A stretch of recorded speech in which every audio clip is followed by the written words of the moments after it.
क्या ईरान ने तैयार कर लिया है बख्तरबंद किला?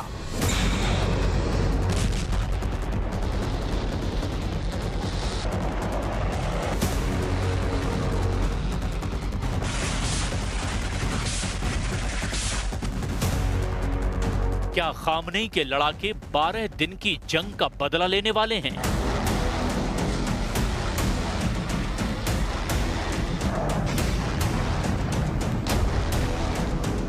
क्या ईरान अब इजराइल को सबक सिखाने वाला है?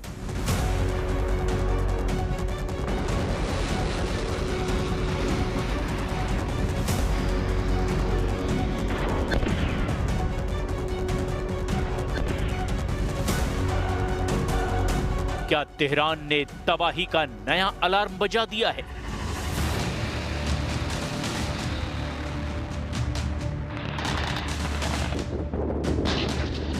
ये सवाल अतिशयोक्ति नहीं है, ना ही ये सवाल हवा में उठ रहे हैं। इन सवालों के पीछे वो चिंगारी धीरे धीरे सुलग रही है जिसे ईरान के सुप्रीम लीडर अयतुल्ला खामनेई हवा दे रहे हैं। इन सवालों के पीछे एक ऐसा बवंडर उठ रहा है जो किसी भी वक्त ईरान के दुश्मनों के लिए चुनौती बन सकता है, क्योंकि 12 दिनों की जंग ने ईरान को एक ऐसा सबक दिया है जो अब इजराइल को बहुत भारी पड़ने वाला है। यही वजह है कि पश्चिम एशिया में तनाव की लपटें तेज हो चुकी हैं। तेहरान ने न सिर्फ इजराइल के साथ किसी भी संभावित युद्ध की चेतावनी दी है, बल्कि ये भी साफ कर दिया है कि उसने मौजूदा युद्ध विराम प्रस्ताव को खारिज कर दिया है। ईरानी नेतृत्व का कहना है कि हालात किसी भी पल युद्ध में बदल सकते हैं। वॉशिंगटन पोस्ट में छपे इन शब्दों का इशारा बिल्कुल साफ है, वो ये कि ईरान अब आग से खेलने की पूरी तैयारी कर चुका है। ईरान ये तय कर चुका है कि दुश्मन के खिलाफ उसे कैसे बचना है, कैसे उसके किले को भेदना है, कैसे उसके एक हमले का करारा जवाब देना है। यानी ईरान इस बार पूरी ताकत के साथ अपने दुश्मन पर हमला करने की तैयारी में है। लेकिन सवाल ये उठता है कि आखिर ईरान ऐसा क्या कर रहा है कि अब उसका एक एक कदम इजराइल पर भारी पड़ने वाला है। ऐसा कौन सा तरीका ईरान इस्तेमाल करने वाला है जिसके जरिए इजराइल को जवाब दिया जाएगा?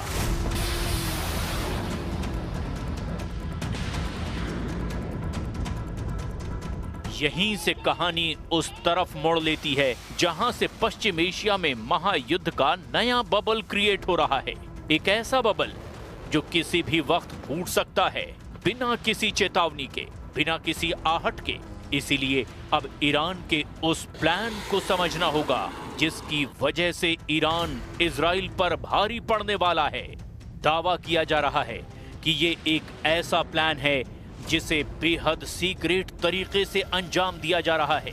इस प्लान को अंजाम तक पहुंचाने के लिए ऐसे तरीकों का इस्तेमाल किया जा रहा है ताकि इजराइल की खुफिया एजेंसी मोसाद को किसी भी एक्शन की भनक न लगे।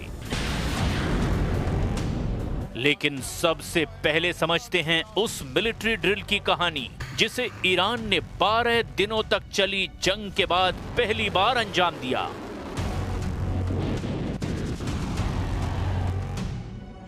12 दिनों तक चली जंग के बाद पहली बार ईरान ने अपने समुद्री मोर्चे पर सस्टेनेबल पावर 1404 नाम का सैन्य अभ्यास शुरू किया। ये ड्रिल महज एक एक्सरसाइज नहीं बल्कि एक बड़े संदेश का हिस्सा है। फारस की खाड़ी से लेकर ओमान की खाड़ी और अरब सागर तक फैले इस युद्धाभ्यास में ईरान की नौसेना ने अपने सबसे घातक हथियारों का प्रदर्शन किया। ड्रिल में शामिल वॉरशिप ने लंबी दूरी की क्रूज मिसाइलें दागी जिसका लक्ष्य सैकड़ों किलोमीटर दूर समुद्र में तैनात नकली दुश्मन जहाज थे। साथ ही ड्रोन स्वार्मिंग टेक्नोलॉजी का इस्तेमाल करके दिखाया गया कि किस तरह से ईरान एक साथ कई फ्रंट पर दुश्मन को घेर सकता है। ईरानी नौसेना के प्रवक्ता का साफ कहना है, ये अभ्यास हमारी आत्मनिर्भरता और दुश्मन को हर हाल में जवाब देने की क्षमता को दिखाता है। इस ड्रिल के दौरान जो वीडियो सामने आ रहे हैं उसकी धमक पूरे पश्चिम एशिया में सुनाई दे रही है। ईरान के जंगी जहाज एक साथ क्रूज मिसाइलों की बौछार कर रहे हैं। ड्रोन दस्तों के जरिए आसमान में बना सुरक्षा कवच तैयार किया गया। ये तस्वीरें न केवल इजराइल बल्कि अमेरिका और खाड़ी देशों के लिए भी बहुत ज्यादा इंपॉर्टेंट है। सीधा संदेश है कि ईरान किसी भी संभावित युद्ध में समुद्र को अपनी ढाल और हथियार दोनों की तरह इस्तेमाल कर सकता है। इस अभ्यास का मकसद ये दिखाना है कि ईरान अब ओल्ड जनरेशन मिसाइलों पर निर्भर नहीं। 12 दिनों की जंग में जिन मिसाइलों से इजराइल के बड़े शहरों को हिलाया गया था, वो मिसाइलें तो दरअसल पुरानी थी, लेकिन अब ईरान के पास न्यू जनरेशन के मारक हथियार हैं।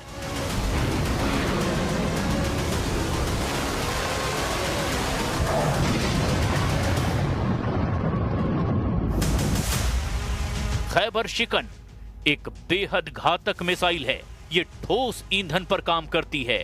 इस मिसाइल को लॉन्च करने में महज कुछ मिनट ही लगते हैं और इसकी रेंज है 1400 किलोमीटर तक। इसके अलावा कासिम बसीर जैसी नई तकनीक से लैस मिसाइल जो इलेक्ट्रो ऑप्टिकल और इंफ्रारेड गाइडेड सिस्टम से लैस है, ये किसी भी इलेक्ट्रॉनिक जैमिंग को नाकाम कर सकती है। ईरानी रक्षा मंत्री अजीज नासिरजादे ने समाचार एजेंसी इरना को दिए इंटरव्यू में कहा,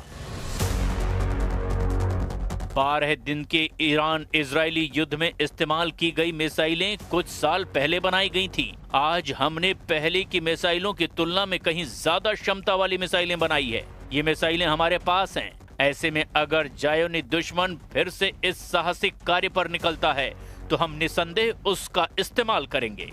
खास बात यह है कि ईरान की इस ड्रिल में एक और चीज देखने को मिली, और वो ये कि तेहरान ने एंटीशिप बैलिस्टिक मिसाइल का भी परीक्षण किया। यानी अगर इजराइल या अमेरिका का कोई युद्धपोत फारस की खाड़ी या अरब सागर में घुसता है तो वो मिनटों में निशाने पर आ सकता है। यही वजह है कि इस अभ्यास को लेकर अमेरिकी नौसेना के बीच बेचैनी साफ देखी जा रही है। इस ड्रिल का सबसे बड़ा संदेश यही है, ईरान अब रिएक्टिव पावर नहीं बल्कि प्रोएक्टिव स्ट्राइक फोर्स बनने की तैयारी कर चुका है। अब वो इंतजार नहीं करेगा कि दुश्मन पहले हमला करे, बल्कि हालात बने तो खुद ईरान पहले वार करने में नहीं हिचकिचाएगा।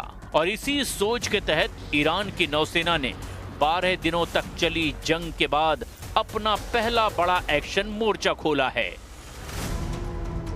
तेहरान का दावा है, ये अभ्यास दिखाता है कि इजराइल को अगर फिर युद्ध की आग में झोंका गया तो इस बार जवाब पहले से कहीं ज्यादा घातक और तेज होगा। यही वो संकेत है जिसकी वजह से पश्चिम एशिया एक बार फिर विस्फोटक मोड़ पर खड़ा है। और यही वजह है कि इस मिलिट्री ड्रिल को पूरी दुनिया वॉर वार्निंग के रूप में देख रही है। बड़ी बात यह है कि इस बार ईरान विश्व बिरादरी के सामने इजराइल के मंसूबों का खुलकर जिक्र कर रहा है। वो मंसूबे जिसमें बेन्यामिन नेतन्याहू की तरफ से ग्रेटर इजराइल जैसे शब्दों का इस्तेमाल किया गया।